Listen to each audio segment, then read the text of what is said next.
यहोशू अध्याय 20। शरण नगरों का ठहराया जाना। फिर यहोवा ने यहोशू से कहा, इस्राएलियों से यह कह, मैंने मूसा के द्वारा तुमसे शरण नगरों की जो चर्चा की थी उसके अनुसार उनको ठहरा लो, जिससे जो कोई भूल से बिना जाने किसी को मार डाले वह उनमें से किसी में भाग जाए। इसलिए वे नगर खून के पलटा लेने वाले से बचने के लिए तुम्हारे शरण स्थान ठहरे।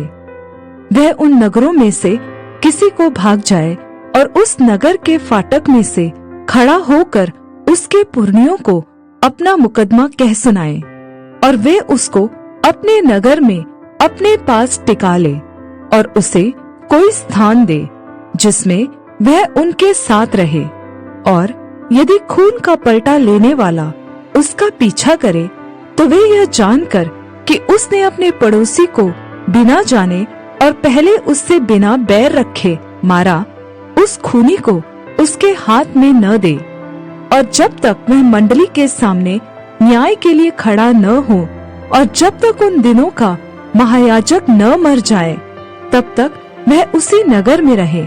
उसके बाद वह खूनी अपने नगर को लौटकर जिससे वह भाग आया हो अपने घर में फिर रहने पाए। और उन्होंने नप्ताली के पहाड़ी देश में गलील के केदेश को और एप्रैम के पहाड़ी देश में शेकेम को और यहूदा के पहाड़ी देश में किरियत अर्बा को, जो हेब्रोन भी कहलाता है, पवित्र ठहराया।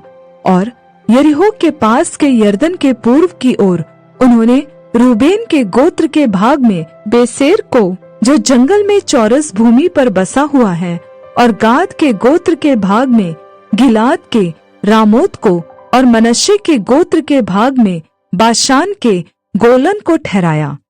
सारे इस्राएलियों के लिए और उनके बीच रहने वाले परदेशियों के लिए भी जो नगर इस मनसा से ठहराए गए कि जो कोई किसी प्राणी को भूल से मार डाले वह उनमें से किसी में भाग जाए, और जब तक न्याय के लिए मंडली के सामने खड़ा न हो तब तक खून का पलटा लेने वाला उसे मार डालने न पाए, वे यह ही है।